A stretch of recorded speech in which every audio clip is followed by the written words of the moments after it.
Hello and welcome to our mini vlog. જો ભાઈ અત્યારે અહીંયા જે અમારી જવાર ઊભી હતી ને બહુ વધારે જ હતી, એટલે ખેડવા એટલે કપાઈ એમ હતી નહીં, તો અમે શું મશીન બોલાવ્યું જો તમને બતાવું જ છું હમણાં. એટલે એ મશીનથી છે ને ટ્રેક્ટરમાં જ ફિટ હોય તો ડાયરેક્ટ એટલું જે આપણું હોય ને એ કટ થઈ જાય ત્યાં જવાર રાખી, એટલે મસ્ત કટ પણ થઈ જાય, આપણે વધારે કંઈ કરવું પણ ન પડે ને ડાયરેક્ટ કમ મહેનતમાં આપણે બધું થઈ જાય. તો હાલો હમણાં બતાવું તમને. એ પહેલાં આપણે ગવાર પણ ઉતારવાના છે, ઘરના દેશી ગવાર, એનું શાક બનશે આજે, એટલે મેં જો અહીંયા બાજુમાં જ રાખી હતી, પડી ગઈ. તો હાલો લઈ લઈએ આ ટોપડી અને આપણે જઈએ હવે ગવાર ઉતારવા. આપણે મસ્ત અહીંયા દેશી ગવાર ઉતરે છે તો એનું શાક ખાવાની વધારે મજા આવે, અને તમને જવાની મશીન દેખાતું હોય તો એ ટ્રેક્ટરથી ભાઈ આખી એના જવાર નીકળી જાય. તો હાલ આપણે એ સાઈડ જઈએ, પછી હું તમને બતાવું કે કેમ એ હાલે છે. અને હમણાં જો આ કેરીઓ પાકશે થોડાક જ દિવસમાં, એટલે પાકશે તો નહીં પણ અહીંયા આપણે કાપી લેશું, એટલે ઉતારી લેશું. જો આ બીજા આંબાની કેરી છે ને,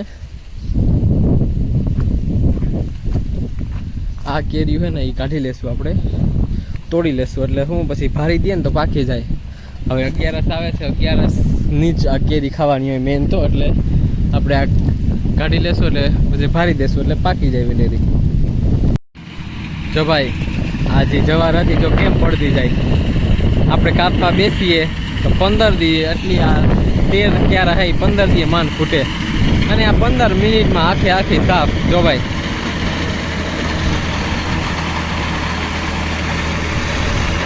આ આગળ કટર હોય એનાથી ડાયરેક્ટ કટ થઈ જાય, એટલે આખી જવાર હતી જો મસ્ત પાછી હરખી આડાવરી ભીખાય નહીં. હા પણ જરાક અધરથી કપાય, પણ હા વહેલી કપાઈ જાય એટલે આપણે ફાયદો પણ થાય, કેમ કે હવે ચોમાસું ભાઈ નજીક છે, તો આ જલ્દી કાપી લઈએ તો સુકાય ને આપણે પછી ઢોરાને નાખવા કામ આવે, નકર તો પલળી જાય તો હાવ બગડી જાય. પછી જો પાછી સ્પીડમાં રિવાજ જાઓ, તમને આગળનું કટર બતાવું કેવું હોય. જો ભાઈ આ કટર હોય આગળ છે ને, આ કટર છે જોઈ લો, એનાથી આપણું આખું આ જે જવાર છે એ કટ થઈ જાય. મહેનત કમ અને ટેકનોલોજીનો ઉપયોગ વધારે. જો પછી મારા ભાઈ જે છે એ હારવા માંડ્યા, હવે આ ભાઈ લઈને જાય છે, એમ એક કરીને લેતું જવાનું, એટલે ટૂંક જ સમયમાં હવે વરસાદ આવે એના પહેલાં તો આપણું બધું કામ પૂરું થઈ ગયું હોય છે. એટલે ખેડૂત જે છે એને ટેકનોલોજીનો યુઝ ફૂલ કરવો જોઈએ અને ટાઈમ બચાવવો જોઈએ, તો જ ખબર પડે. જો ભાઈ આટલી વારમાં 3 જ ક્યારા કટ થઈ ગયા, કોઈને ખબર પડ્યા? કોઈને ખબર પડ્યા નહીં. તમે પણ વિડીયો ચાલુ છે જો કેવો મસ્ત કટ થાય, જોવાની મજા આવે. આ તો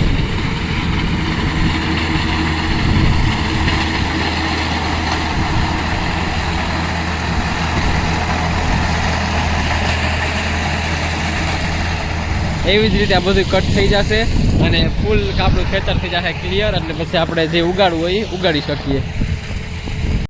તો ભાઈ આપણા અત્યારે ગુવાર છે અને આપણે એમાંથી કાઢવા માંડ્યા. અત્યારે તો હાવ નાના જ થયા, પણ તો પણ અમારે ઘર પૂરતા ઘર જેટલા થઈ જાય શાક. આ ગુવાર આમ તોડી લેવાના, આરામમાં રોકડો ઉખડી જશે ને પછી લાગે નહીં. અને હવે ગુવારની સિઝન આવી અને મસ્ત ગુવાર થાય, તો આ ગુવારને લઈને એટલા ગુવાર આપણે ભેગા થઈ જાય એટલે બસ. જો આમાં છે, પછી આમાં ગુવાર છે, અને આગળ છે એ ભીંડા છે. જો આ ભીંડા છે, ભીંડા પણ સારા આવા માંડ્યા. જો આ રહ્યો આ ભીંડો, એવી રીતે આ ભીંડાનું એટલા છે. ખાલી ઘર પૂરતું અત્યારે છે, વધે આમાં કાંઈ નહીં. પછી આમે જરાક એરિયો વધારી દઈએ ને તો આમાં જરાક વધારે થઈ જાય. અને જ્યાં મશીન પણ ચાલુ છે અને અમારું કામકાજ પણ ચાલુ છે. જો ભાઈ અત્યારે અમે જઈએ નાનીને લેવા, મહેમાન આવે છે એટલે, તો ડ્રાઈવ કરતાં અને આ રસ્તો નીકળે હવે ડાયરેક્ટ, અને ધીરે જઈએ. 2 જણા આવે છે તો મેં કીધું હાલો ઓલ્ટો લઈ લઈએ આપણે ગાડી આપણી.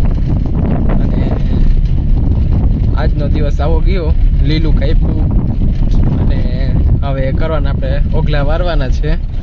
ઓહો મોટો બડો ખાડો આવી ગયો. હવે ઓગલા વારવાના છે તો આપણે 2-3 દી જે સાર આપણે હે એ સુકાવા દેશું. મસ્ત સુકાઈ જાય એટલે આપણે ઓગલા વારી લેશું અને પછી આપણે સ્ટોર કરીને રાખી દઈશું. અને અહીંયા તો કેટલી ફેક્ટરી બની ગઈ. આ બધી જેટલી દેખાય એ બધી ફેક્ટરી જ છે. આ ફેક્ટરી અહીંયા અત્યારે કામ ચાલુ છે એમાં અંદર. અને અંદાજી કેટલી નવી બને પણ છે. આ સીધો ડાયરેક્ટ રસ્તો જાય છે લાખાપા વડે, શોર્ટકટ હતો એટલે. અને અહીંયા ફેક્ટરીનું પ્રોડક્શન પણ બહુ છે. જામનગરની અંદર નાઘેડી અમારું જે ગામ છે એમાં બહુ વધારે જ કારખાના છે. જો આ બધા કારખાના હાલે છે અત્યારે. 100 મીટરની અંદર કેટલાય કારખાના આવી જાય.